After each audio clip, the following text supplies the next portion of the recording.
Chapter 19. The Jews of the Parthian Empire.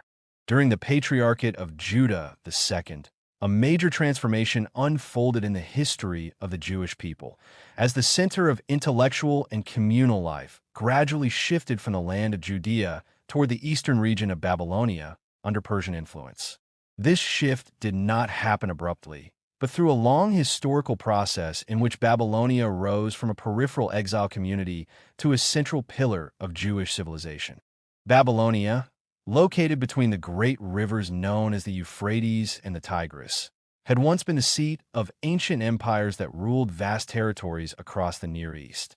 In earlier centuries, it had been both a dominant imperial center and later a region frequently affected by the movements of migrating peoples and changing political powers. Despite these changes, its historical name continued to carry significance. Over time, this region became one of the most important permanent homes of the Jewish population outside the land of Israel. The Jewish community in Babylonia had existed for many generations, long before the period of Roman dominance in Judea.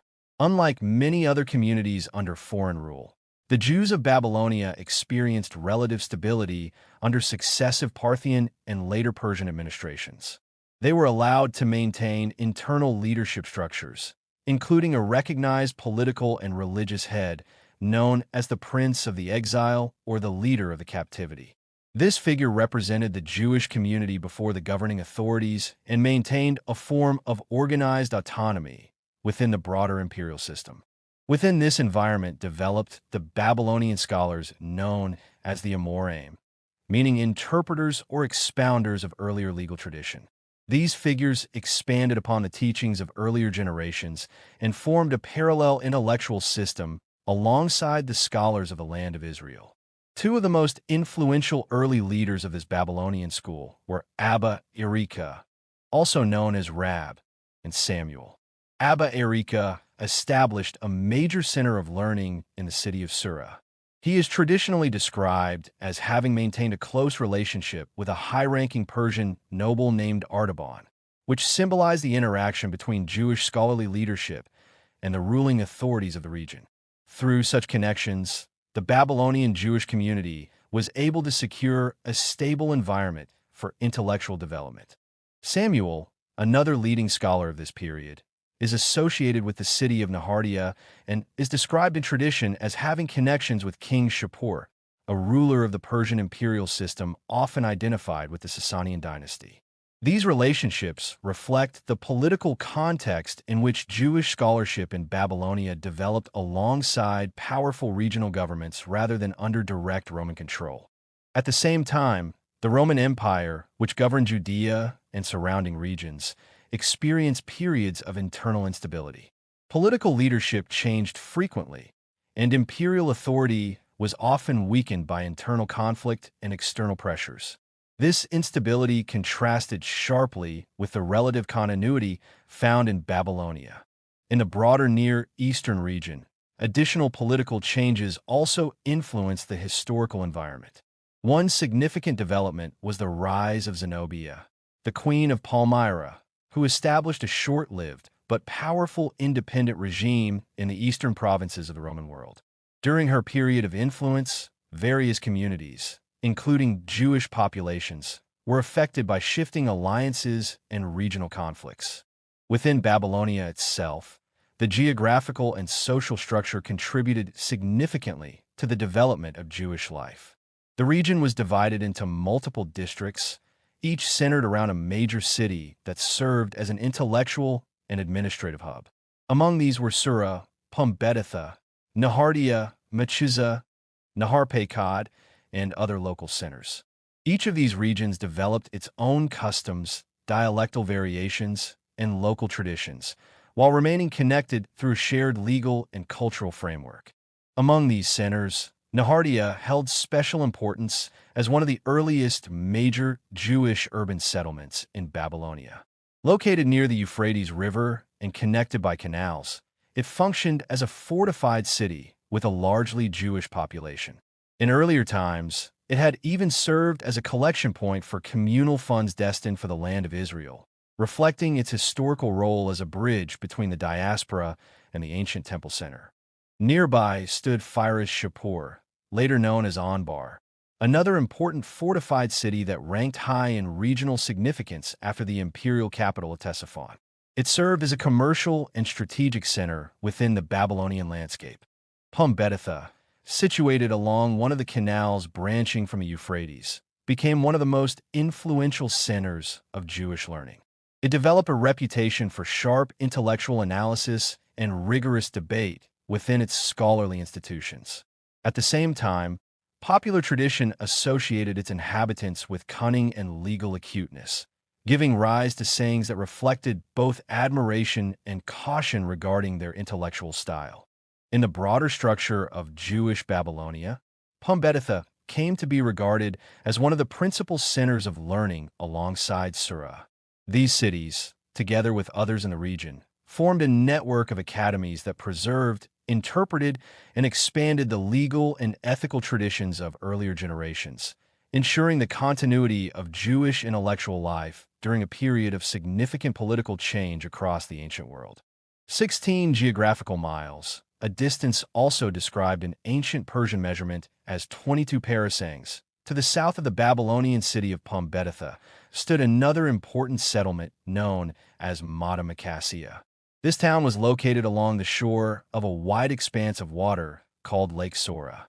In reality, this lake was formed by the overflowing branches of the Euphrates River, which spread across the lowlands during seasonal flooding. Because of this association with the waters of the Euphrates, the settlement also came to be known by the name Sora. The population of Matamakasia was mixed, consisting of both Jewish communities and non-Jewish inhabitants belonging to surrounding cultures. The entire region around Sora was considered one of the most fertile territories in the ancient Near East. Each year, the Euphrates River and its network of canals would overflow into the surrounding plains, depositing rich sediment that made the soil highly productive, similar in agricultural character to the land of Egypt along the Nile River. In contrast to this, the nearby Babylonian cities displayed very different characteristics. Pumbeditha was known for its impressive architectural structures and for the intellectual sharpness and strategic cunning of its inhabitants. Matamakasia, by contrast, was recognized for the poverty of its residents, but also for their reputation for honesty and moral simplicity. A popular proverb captured the contrast between these two cities, stating that it was preferable to live even on the refuse heaps of Matamakasia rather than reside within the grand and luxurious palaces of Pumbeditha. This saying reflected a moral valuation in which honesty and humility were considered more valuable than wealth and sophistication. Alongside these three major centers along the Euphrates River system, Nahardia, Pumbeditha, and Matamakasia, there was a fourth city competing for regional influence. This was the city of Mechiza, located on the banks of the Tigris River, approximately 12 miles from Ctesiphon, which was the principal capital of the Parthian Empire at that time. Mechiza, also referred to as Mechiza Malka, because of its connection to the royal canal known as Nahar Malka, meaning King's Canal, was situated on elevated ground. It was heavily fortified with two strong defensive walls and surrounded by a protective moat. Near the city stood a fortress known as Akra di Kosh, which functioned as a defensive stronghold protecting the capital city of Ctesiphon itself. Despite its strategic importance to the Parthian and later Persian ruling authorities, Mechiza was notably inhabited almost entirely by Jewish communities.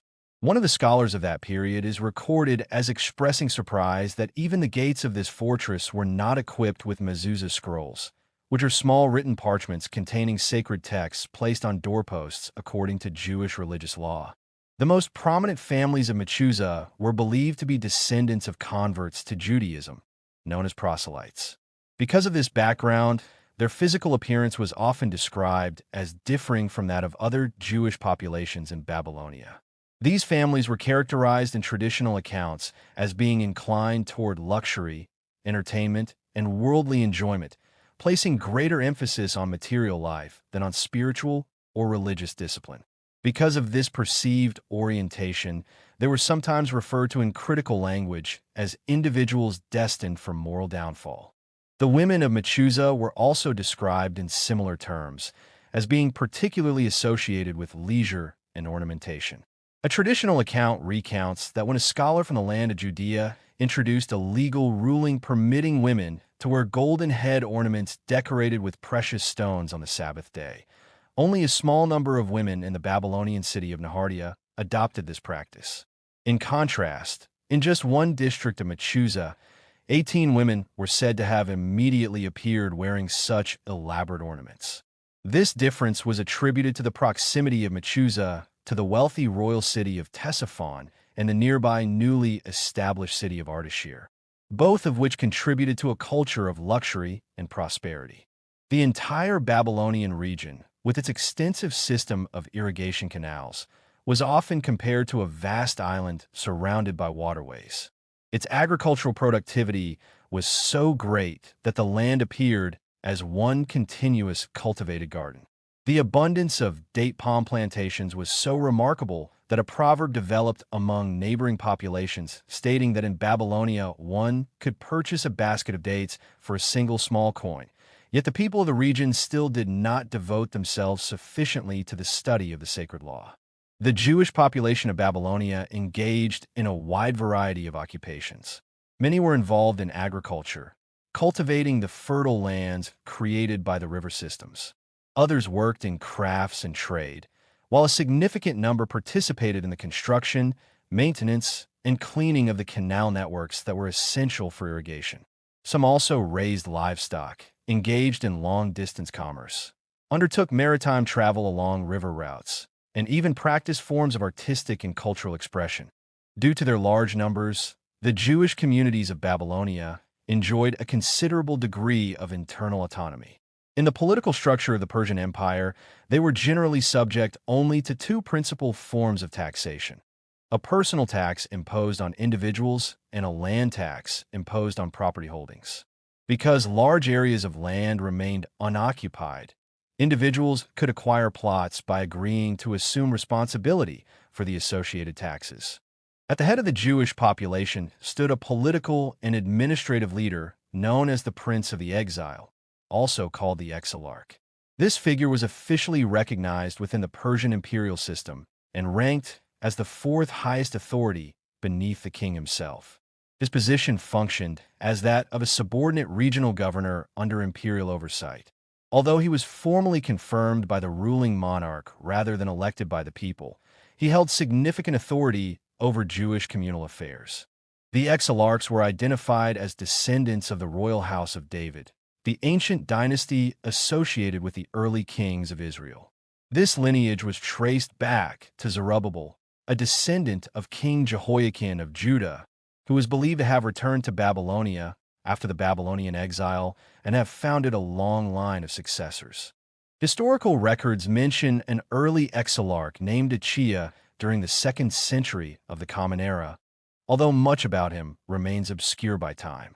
Another figure, Marhunah, who lived during the period of Judah the Patriarch in the land of Judea, is said to have requested that his remains be transferred after death to the land of Judea for burial in sacred soil. From this period onward, the succession of the exilarchs continued in an almost continuous line, extending through many generations until approximately the 11th century of the Common Era. Throughout this time, they played a significant role in shaping the leadership and organization of Jewish life in Babylonia, although detailed records of their day-to-day relations with the general population survive only in scattered references.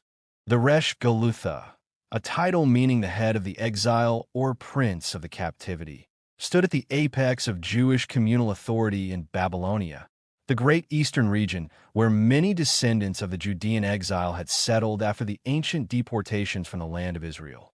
This figure functioned as the supreme judge over Jewish communities spread across cities and districts, exercising jurisdiction in both civil disputes and criminal matters. In practice, the Resh Galutha either delivered judgments personally or delegated authority to appointed judges chosen under his command. When individuals resisted his decisions, enforcement followed the customary methods of the eastern provinces of the time, including corporal punishment, such as the bastinado, a disciplinary practice involving strikes to the feet, commonly used in ancient administrative systems. Beyond judicial authority, the Resh Galutha also held wide administrative responsibilities. He oversaw police functions in urban centers, regulated the accuracy of weights and measures used in commerce, supervised the maintenance of irrigation canals essential for agriculture, and ensured general public safety. For these purposes, he appointed subordinate officials who acted under his direction. Although the precise system of taxation supporting the princes of the captivity is not fully recorded in early sources, it is most likely that their income was originally based on traditional forms of tribute and voluntary offerings presented to rulers in ancient Near Eastern cultures. Only in later historical periods is there evidence of structured annual revenue collected from designated regions and cities. A distinctive honor was reserved for the Resh Galutha due to the belief that he was descended from the royal house of David, the ancient king of Israel. When the Torah scroll was read publicly, the scroll was brought directly to the prince, whereas all others were required to approach the scroll themselves. This ritual distinction symbolized elevated status within the community hierarchy. The princes of the captivity also possessed significant wealth derived from extensive landholdings.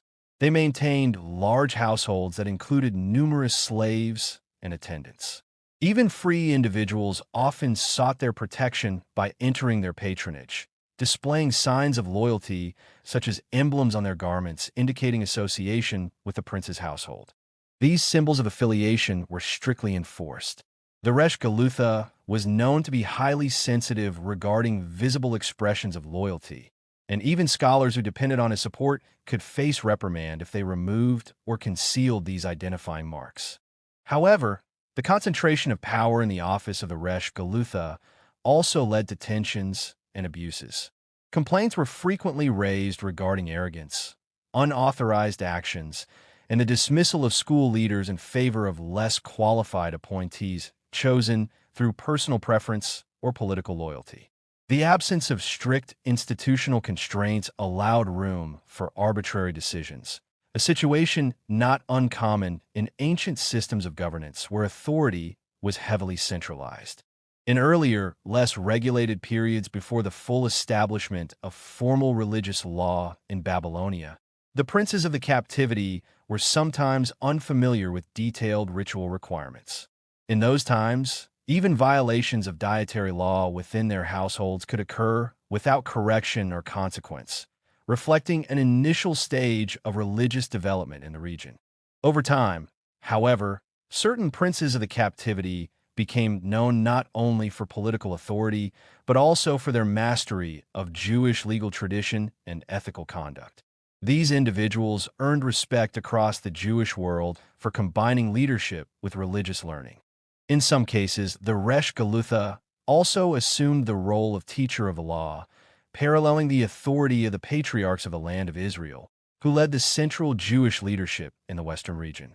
This dual role created a competitive dynamic, as patriarchs sometimes sought political influence comparable to that of the Babylonian princes, while the princes of the captivity occasionally pursued scholarly authority in order to match the prestige of the Palestinian leaders.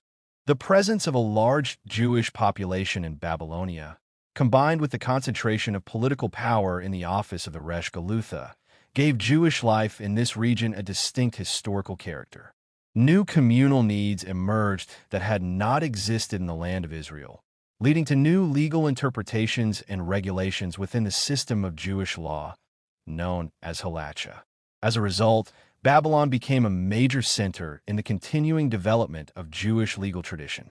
During the lifetime of Judah I, the patriarch of the Jewish community in the land of Israel, a wave of young students from Babylonia traveled westward to study in the academies of Galilee. These academies represented the highest centers of Jewish learning in the ancient world, preserving and transmitting religious tradition during a time of transition.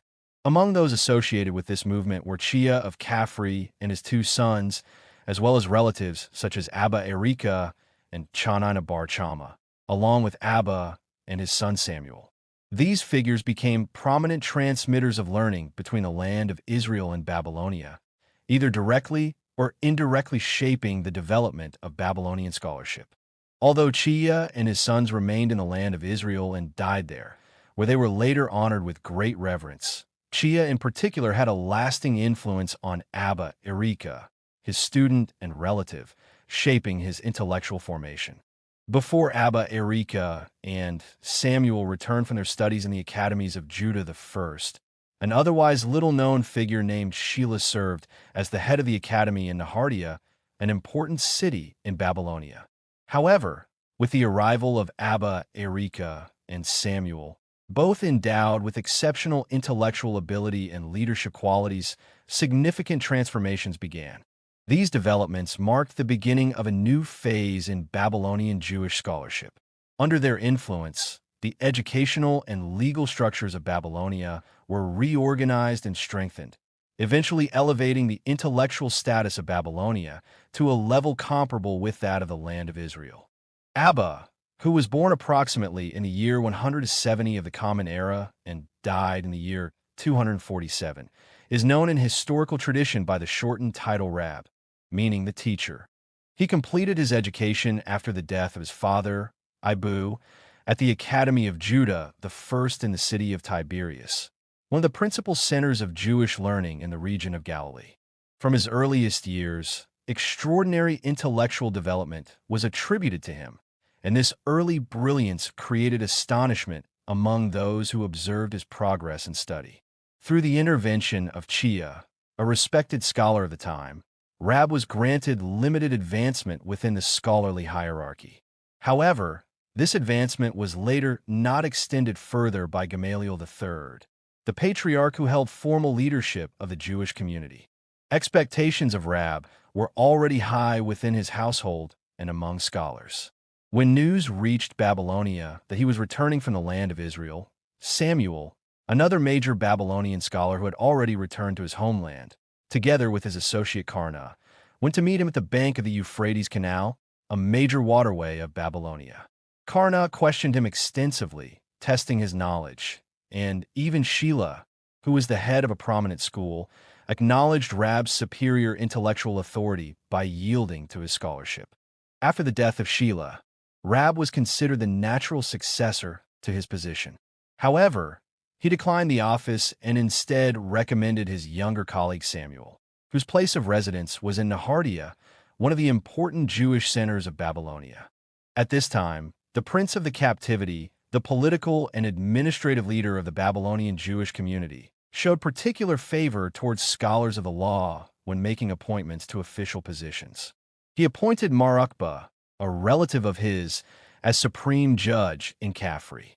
Mar Ukba was known for his wealth, humility, moral character, and knowledge of religious law, all of which made him suitable for judicial authority.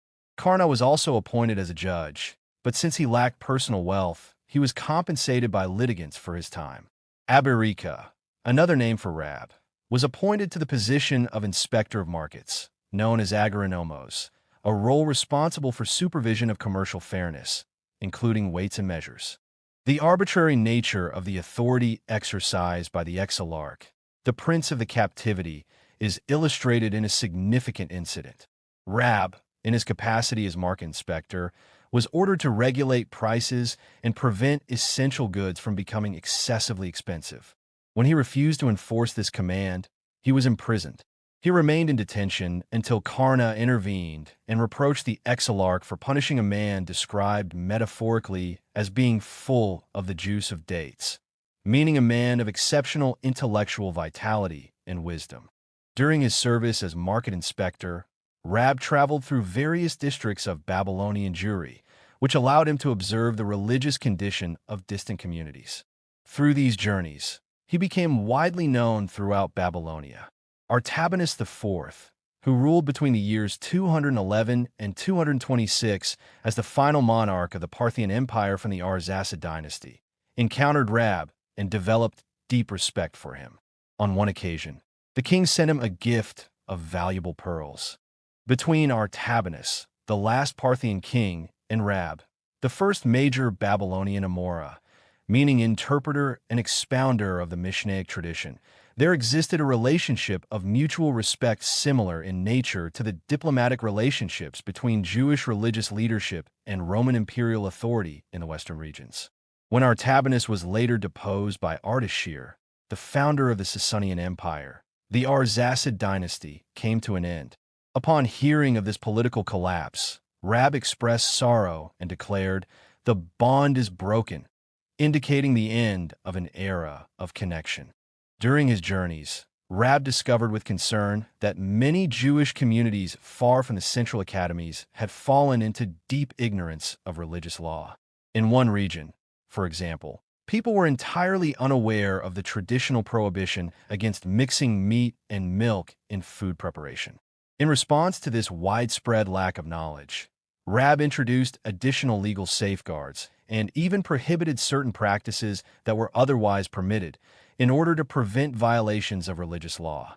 Because of his authority, these restrictions became binding legal norms. The general negligence observed in the region of Sora led Rab to establish a formal academy in that location.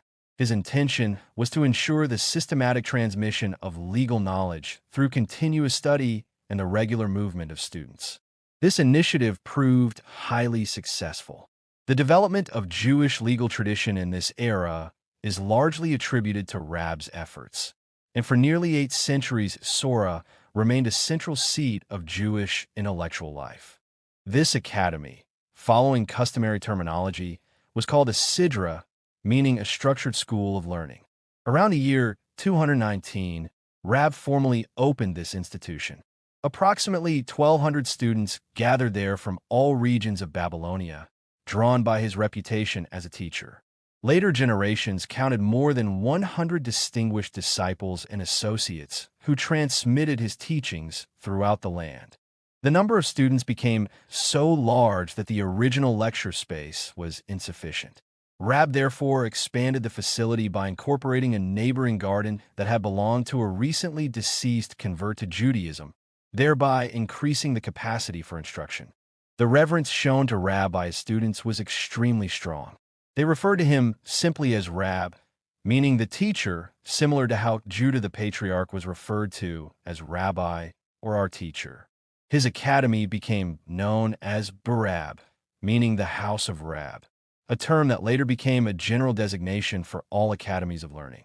His authority extended beyond Babylonia itself. Even Jokhanan, the most prominent scholar in the land of Israel, addressed him respectfully as our teacher in Babylonia. Jokhanan reportedly became angered when others spoke dismissively of Rab and acknowledged that Rab was the only figure he would have willingly accepted as his superior. Rab also used his personal wealth to support students who lacked financial means, ensuring that they could devote themselves fully to study. He owned agricultural land, which he cultivated and used the income to sustain his disciples. His organizational system allowed students to combine religious study with livelihood without neglecting either.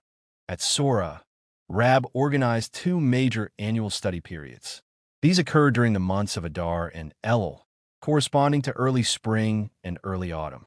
These periods were called Yarch Kala, meaning months of assembly. During these times, daily lectures were held from early morning, with students often beginning study immediately after minimal interruption for meals. These formal sessions were known as Kala lectures. In addition to these structured study months, Rab also delivered public lectures during the weeks preceding major religious festivals, ensuring that both students and the general population participated in religious instruction and legal discussion.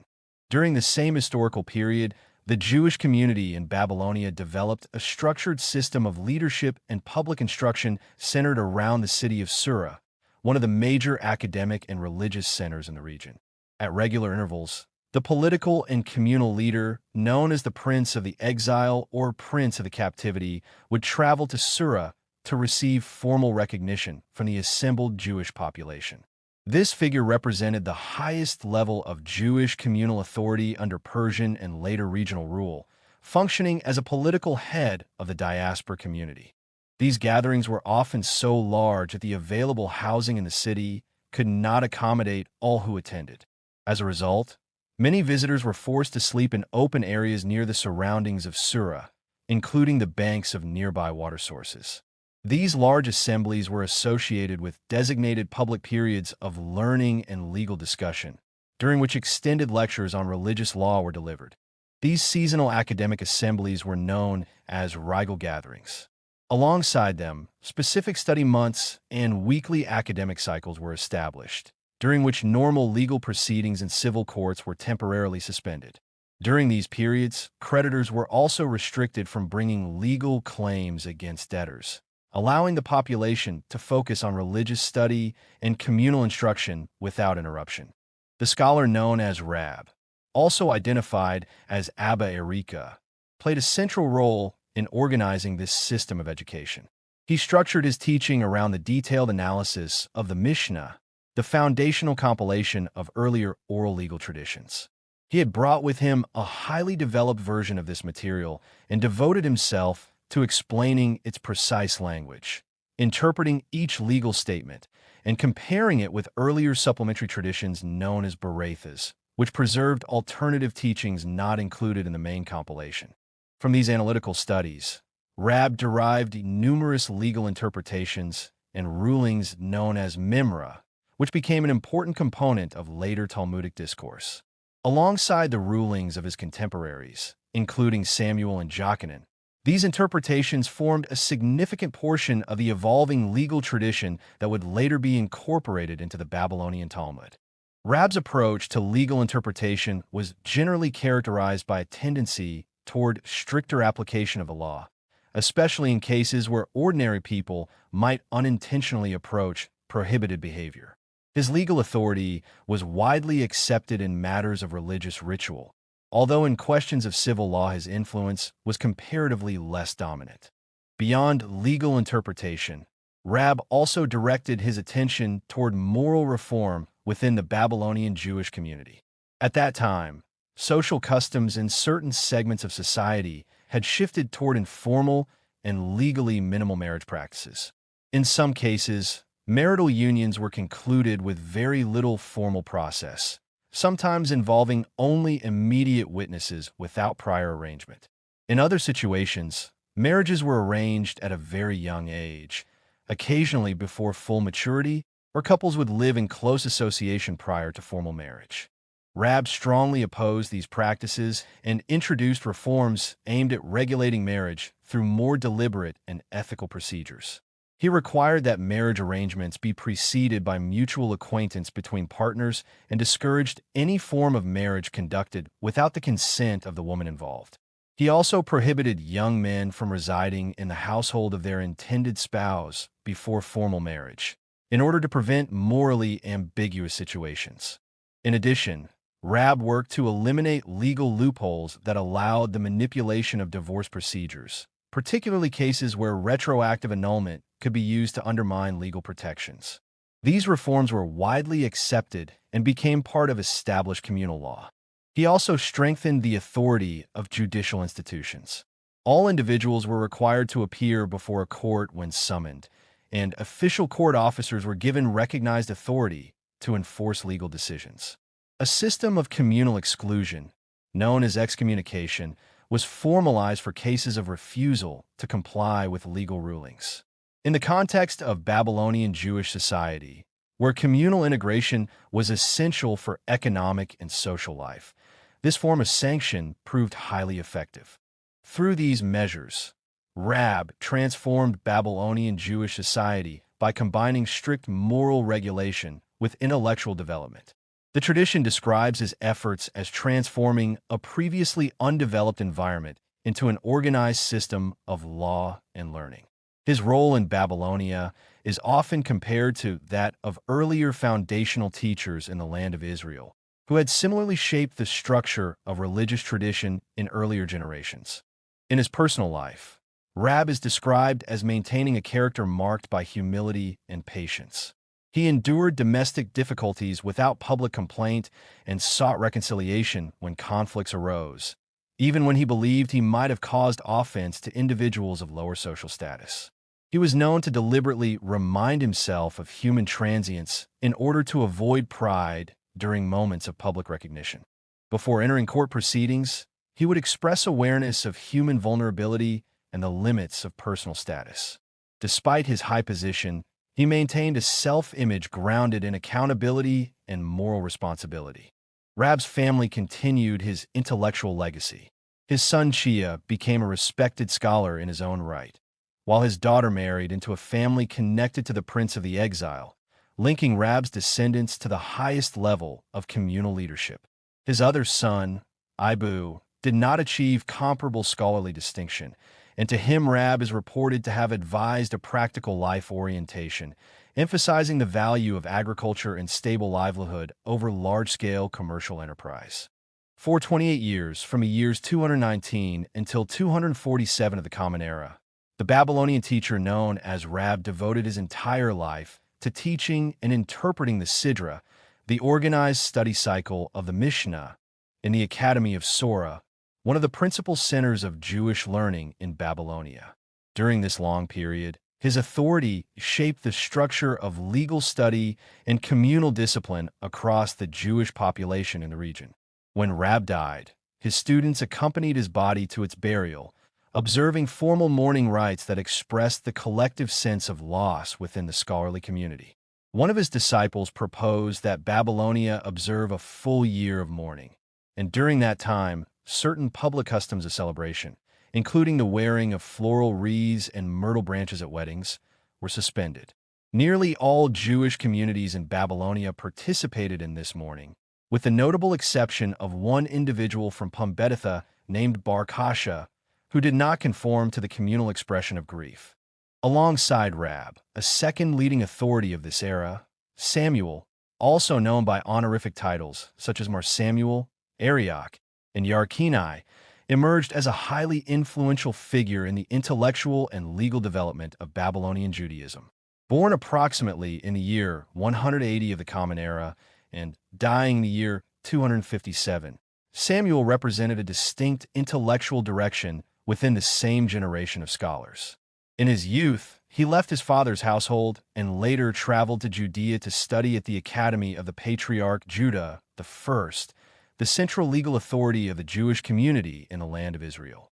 During this period, Samuel is recorded as having treated an illness affecting the eyes of the patriarch, an act that increased his recognition, although it did not immediately lead to his formal appointment as a teacher within that academy. He later returned to Babylonia before Rab, and, after the death of a senior authority named Shelah, was appointed as head of the Sidra, a position involving the organization of public study sessions. Samuel's intellectual approach differed significantly from that of Rab. He was characterized by emotional restraint and avoided dramatic or prophetic expectations regarding the future. While many of his contemporaries anticipated supernatural changes accompanying the arrival of a future Redeemer, Samuel maintained that historical development would continue through natural and political processes, with the eventual end of foreign domination over the people of Israel rather than miraculous transformation. His scholarly activity was concentrated in three main fields: interpretation of religious law, astronomical study, and medical knowledge. In legal matters, Samuel was considered somewhat less dominant than Rab in ritual interpretation, but he exceeded him in the development of civil law.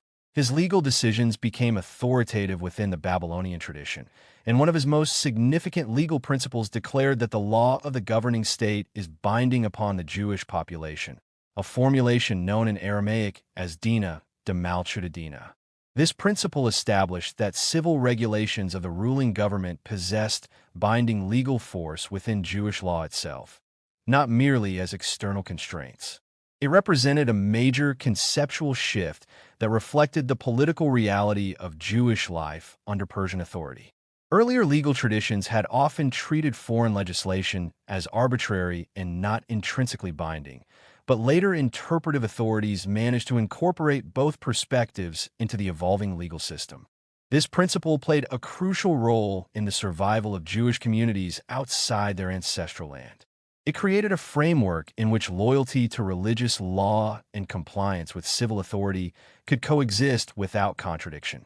It also provided a defense against accusations that Jewish law inherently opposed state authority, since it explicitly affirmed legal obedience to the ruling government. Samuel's formulation was connected conceptually to earlier prophetic instruction, particularly the guidance attributed to the prophet Jeremiah, who instructed. Samuel also maintained close relations with the Persian ruling elite, particularly with King Shapur I of the Sasanian Empire. Because of this association, he was sometimes referred to by titles such as the King Shapur or Arioch, indicating both respect and recognition of his political connections. His relationship with the Persian authorities was strong enough that he was held in high regard at the royal court. However, this proximity also created tension within the Jewish community, especially when military conflicts affected Jewish populations. During one campaign in Asia Minor, the city of Mazacca in Cappadocia was attacked, resulting in the death of approximately 12,000 Jews. Samuel did not observe public mourning for these victims, explaining that they had participated in resistance against the Persian ruler, a position that reflected his alignment with state authority over communal sentiment. In contrast to Rab, who rejected the influence of foreign customs on Jewish practice and considered the adoption of non-Jewish traditions unacceptable, Samuel was open to learning from Persian intellectual traditions. He engaged in study with Persian scholars, particularly in the field of astronomy, a discipline concerned with the systematic observation of celestial patterns. While Babylonia had long been associated with early developments in astronomical observation, it also preserved traditions that blended scientific inquiry with interpretive systems of prediction. Samuel, however, rejected the practice of astrology, especially the use of horoscopes and predictions of individual fate, and focused instead on structured and rational astronomical study as a means of understanding the natural order.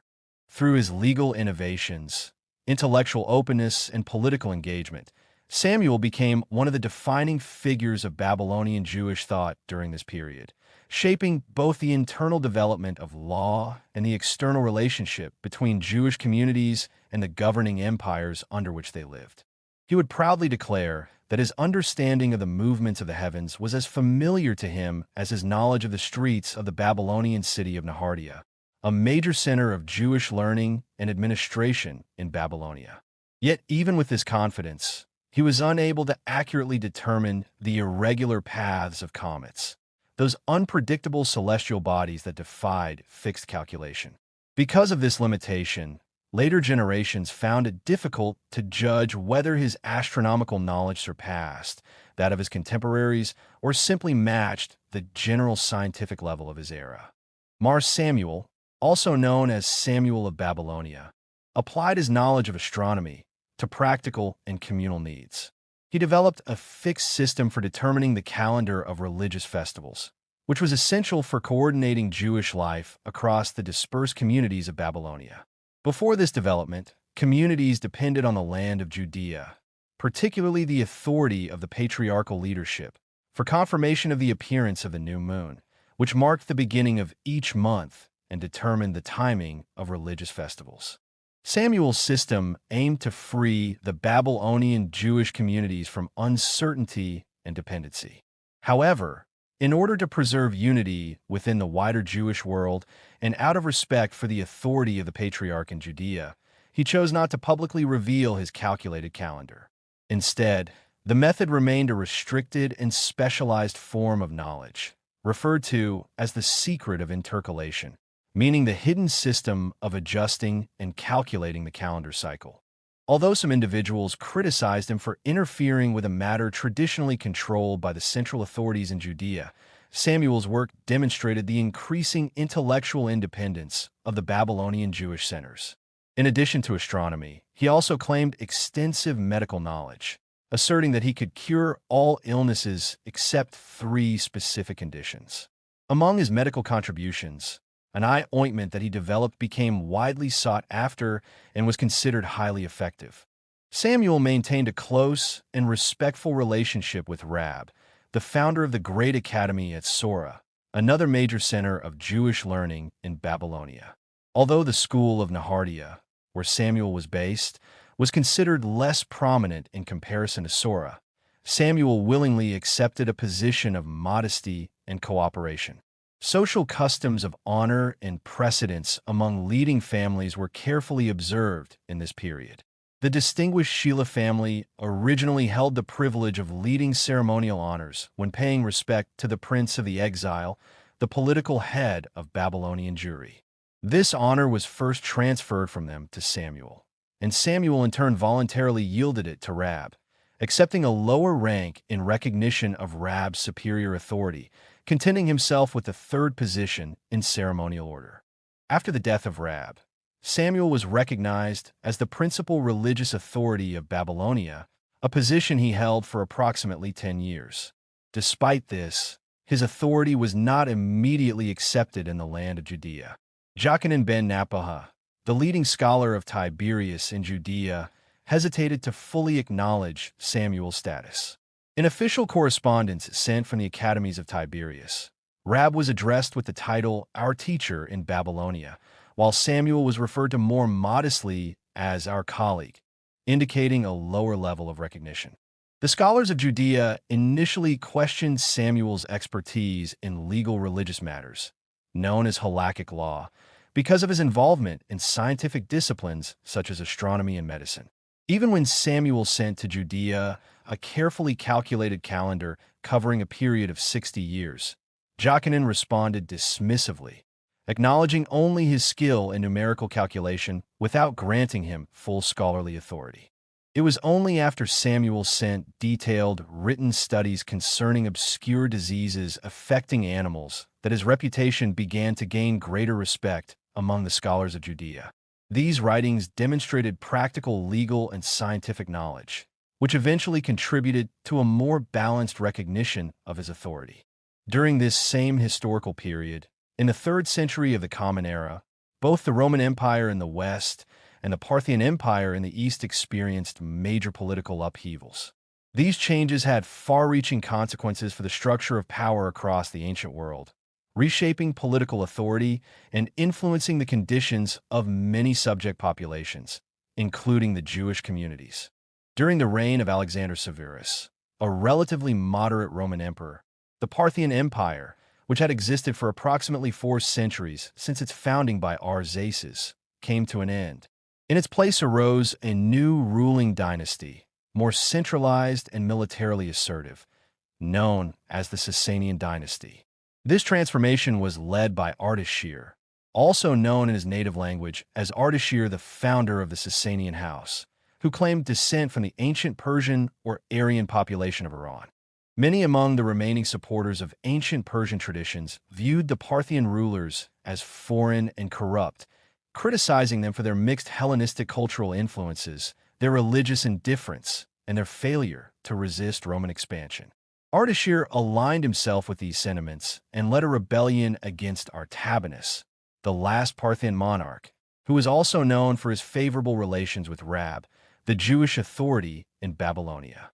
A decisive battle took place in which Artabanus was defeated, leading to the collapse of the Parthian dynasty and the establishment of the Sasanian Empire. This new ruling house is referred to in later historical sources as the Neo-Persian or Sasanian dynasty, while Jewish sources refer to them using a term that later evolved in different languages into designations such as Gebers, referring broadly to followers of ancient Persian religious traditions. This political revolution was accompanied by a major religious transformation. Unlike the earlier Parthian rulers, who were relatively tolerant and indifferent toward older Persian religious practices, Ardashir actively promoted the ancient Zoroastrian religion, which centers on the worship of a supreme deity associated with light and truth, opposed by a destructive force associated with darkness. Ardashir declared himself a devoted servant of Ormuzd, also known as Ahura Mazda in Zoroastrian theology, and adopted the royal title King of Kings of Iran, presenting himself as part of a sacred and divinely connected lineage. He ordered the remaining fragments of the ancient Zoroastrian sacred texts, known collectively as the Zend-Avesta, to be gathered and standardized as the official religious law of the empire. Under his rule, Zoroastrian doctrine was strictly enforced, and the priestly caste known as the Magi regained political influence and religious authority. Those who followed Greek cultural or philosophical traditions were persecuted, and religious minorities, including Christians living in the regions of Nisibis and Edessa in Upper Mesopotamia, were also subjected to pressure and sometimes violent repression, despite possessing their own established educational institutions. The Jewish communities, while not completely exempt from this rising religious intensity, were largely spared from severe persecution due to their organized communal structure, internal cohesion, and established systems of leadership. However, in the early phase of Sasanian rule, Jewish legal autonomy was reduced as their courts lost jurisdiction over criminal matters. They were also excluded from certain administrative positions and removed from supervisory roles over infrastructure, such as canals and waterways. Despite these restrictions, historical accounts suggest that the Jewish population did not respond with major public resistance, indicating a degree of adaptation to the new imperial order. In the lands of the Neo-Persian Empire, the Jewish communities found themselves subject to severe restraints that extended even into the most private expressions of daily religious life. On certain major festivals of the Persian religious calendar, the Magi, the priestly caste of the Persian religious system, would gather to worship light within their temples. They regarded fire and light as visible representations of the divine principle they called Ahura Mazda, the supreme deity in their religious worldview. During these occasions, the Jewish inhabitants were not permitted to maintain even the smallest flame within their homes. Not a single fire was allowed to remain lit in their hearths, and no light could be retained in their rooms. Persian officials would enter Jewish households, extinguish all sources of fire, and collect the still glowing embers. These embers were then transported in ceremonial vessels to be placed within the sacred braziers of the Persian temples as offerings to their religious system. In addition, Persian authorities carried out actions that deeply disturbed Jewish religious sensibilities. They would open burial sites and remove human remains from graves, based on the belief within Persian religious doctrine that dead bodies placed within the earth defiled what they called spena armata, meaning sacred or holy soil. Because of these practices, many Jewish teachers of the law developed strong opposition toward the emerging Neo-Persian power. When the Jewish sage Jokhanan received reports that Persian forces had successfully extended their control into Babylonian regions inhabited by Jews, he expressed deep concern for the safety of his communities. However, he was later informed that the Persians were materially impoverished and could therefore be influenced through financial offerings and bribes, which somewhat reduced his anxiety. Yet he still referred to them in critical terms as a people lacking order and stability into whose hands the Babylonian Jewish communities had been delivered. Another teacher, Levi bar Sisai, who frequently traveled between the land of Israel and Babylonia, was questioned by Judah II, the patriarchal leader of the Jewish community in the land of Israel, regarding the nature of the new ruling power. Levi bar Sisai expressed a striking contrast in his description, portraying the earlier Parthian rulers in favorable terms while depicting the Neo-Persian forces as harsh and destructive, comparing the former to the disciplined armies associated with King David of ancient Israel, and the latter to forces of chaos and destruction. Over time, however, the strict religious intensity of the Neo-Persian authorities began to moderate. Relations between Persian officials and Jewish communities gradually shifted toward coexistence. In certain regions, a form of practical understanding developed, allowing for limited interaction and accommodation. As a result, Jewish legal authorities began to adjust certain interpretations of religious law in response to these new conditions. In some cases, Jews were permitted to supply fuel to the Magi for their Festival of Light rituals, and this act was no longer universally regarded as participation in idolatry, although earlier legal interpretations would have prohibited it. Even Rab, a leading authority known for his strict interpretation of religious law, accepted certain practical accommodations. He allowed lamps to be transferred from public spaces into private homes during the Sabbath on occasions associated with the festival of the Hasmoneans, in order to avoid conflict with prevailing authorities and local customs. This period of relative adjustment and cautious tolerance is associated with the reign of Shapur I, who ruled from the year 242 of the Common Era until the year 271 of the Common Era. He was regarded as a more politically flexible monarch and is remembered for his personal relationship with the Jewish scholar Samuel, a leading authority in Babylonia. According to tradition, Shapur I assured Samuel that during his military campaigns against the Roman Empire, although many battles took place in regions populated by Jews, he had generally avoided harming Jewish populations, except in one instance during the capture of the region of Cappadocia, where approximately 12,000 Jews were killed as a consequence of armed resistance. During this same historical period, the Roman Empire entered a phase of intense instability following the death of Alexander Severus, the Roman emperor whose assassination in the year 235 of the Common Era marked the beginning of widespread internal chaos. What followed was a period in which imperial authority collapsed into repeated civil wars and rapid successions of rulers. Between the years 235 and 284 of the Common Era, nearly 20 emperors and an equal number of rival claimants to power emerged across the Roman world. Many of these rulers came from provinces previously conquered by Rome, and each attempted to seize imperial authority, often ruling for only a brief period before being overthrown or killed. The political structure of Rome deteriorated into constant conflict, with military commanders competing for control of the imperial throne. During the time of the Jewish scholar Samuel, around the year 248 of the Common Era, the city of Rome itself marked its 1000th anniversary under the rule of Emperor Philip, an Arab-born ruler who had risen to power through military means.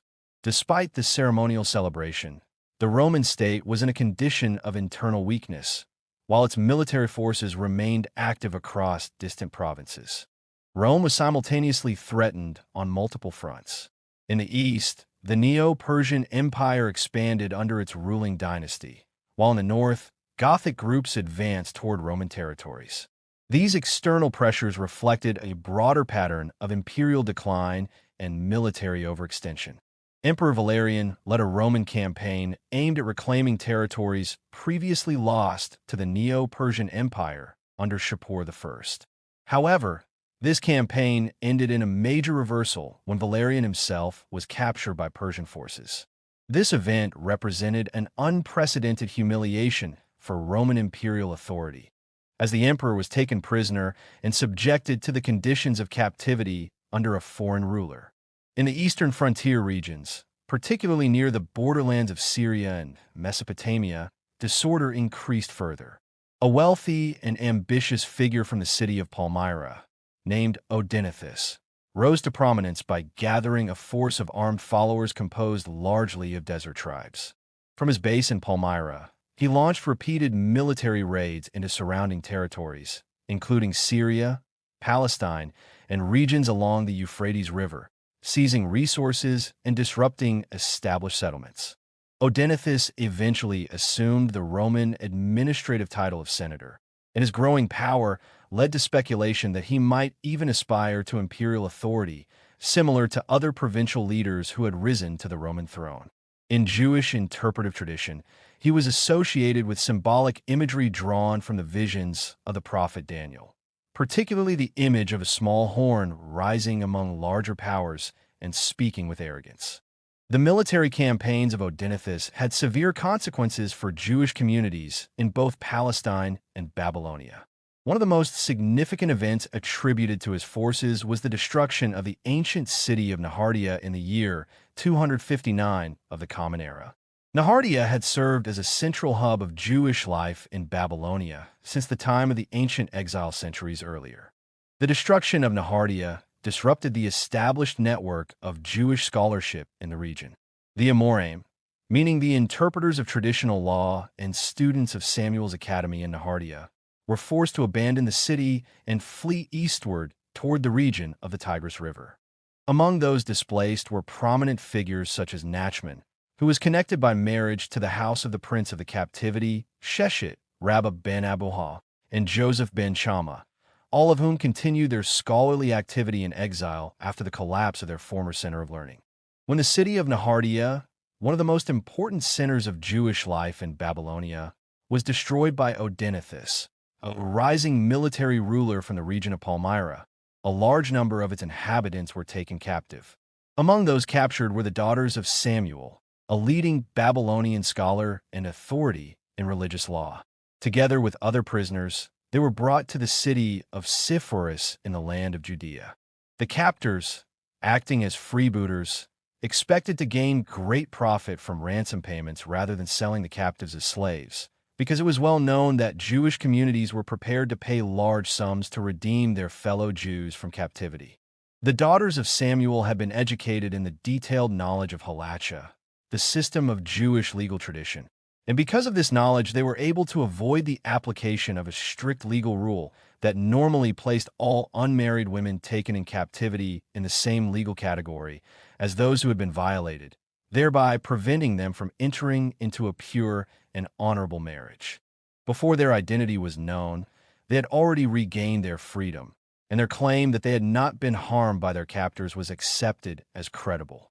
When Chanina, a respected scholar in Sepphoris, learned that they were the daughters of Samuel, he strongly instructed a relative of theirs named Simon, the son of Abba, to marry one of them, thereby ensuring their reintegration into respectable society. The destruction of Nahardia was carried out by Odenathus, who gradually rose from a regional commander to become a minor ruler in the city of Palmyra, also known as Tadmor, an ancient oasis city traditionally associated with King Solomon, the ancient Israelite monarch credited with building and developing important cities. At this time, the Roman Empire was weakened and unstable, and Odenathus, once considered a marginal figure, became a key military force resisting the expansion of the Persian Empire into Roman territories. Because of his military success, he was recognized in the year 264 of the Common Era by the Roman Emperor Gallienus, a ruler known for his weakness and tendency toward irony and satire, and was granted the status of co-emperor. However, Odenathus did not hold this elevated position for long. In the year 267, he was assassinated, according to historical accounts, through a conspiracy attributed to his wife Zenobia. After his death, Zenobia assumed control as regent, since her sons were still minors. Under Zenobia's leadership, the city of Palmyra was transformed from a desert trading center into a court marked by political power, cultural refinement, and intellectual activity. Although some Christian traditions claim that Zenobia had Jewish origins, Jewish historical sources do not confirm this assertion. Roman historical accounts describe Zenobia in highly contrasting and often exaggerated terms, reflecting both admiration and political hostility. Her royal court became a center where philosophers, scholars, and intellectuals gathered. Among them was Longinus, a philosopher known for his work on aesthetics and literary theory, particularly his analysis of greatness in writing. He reportedly admired the poetic quality of the Hebrew creation narrative beginning with the phrase, "Let there be light." Another significant figure at Zenobia's court was Paul of Samosata, the bishop of Antioch, who had been accused of theological deviation from accepted Christian doctrine and found protection under her authority. Zenobia herself is described as having some level of intellectual openness toward the foundational ideas of Judaism.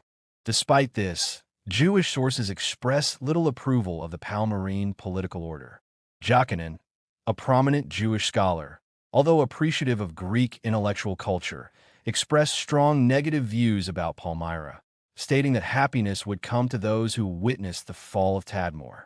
Later generations found it difficult to fully understand the reason for this hostility. It is clear that during Zenobia's reign, many Jews were involved in military resistance against her rule, which likely extended over parts of Judea. One recorded incident describes a man named Zira, the son of Chanina, who was brought before Zenobia for judgment on what appears to have been a political charge. At that time, two disciples of Jokinen, named Ami and Samuel, came before the queen to request clemency on his behalf. However, Zenobia rejected their appeal and responded sharply, questioning whether the Jews believed that divine miracles exempted them from political consequences. Another incident involved a man named Ulla, the son of Kosher, who was accused of a political crime and fled to Joshua, the son of Levi, in the city of Lydda. The situation became so serious that Roman or Palmyrene troops surrounded the city, threatening its destruction unless the fugitive was surrendered. Faced with this crisis, Joshua ben Levi persuaded Ullah to surrender himself, arguing that according to a legal principle recorded in the Mishnaic tradition, it was permissible to hand over a specifically identified individual, if doing so would save the lives of many others. However, this decision was morally contested. In the narrative tradition, this moment is symbolically challenged by the figure of Elijah, representing the ideal of uncompromising moral conscience, who is said to have appeared to Joshua ben Levi and expressed disapproval, suggesting that reliance on legal technicalities alone was insufficient without higher ethical consideration. Zenobia's reign, which lasted from the years 267 to 273, eventually came to an end when the Roman Emperor Aurelian defeated her forces after a prolonged military campaign. She was taken to Rome in chains of gold and displayed in his triumphal procession, marking the symbolic end of her political power. Jokinen is said to have lived to see the fulfillment of his earlier statement regarding the downfall of Tadmor, and he died a few years after the fall of Zenobia's power, around the year 279 of the Common Era.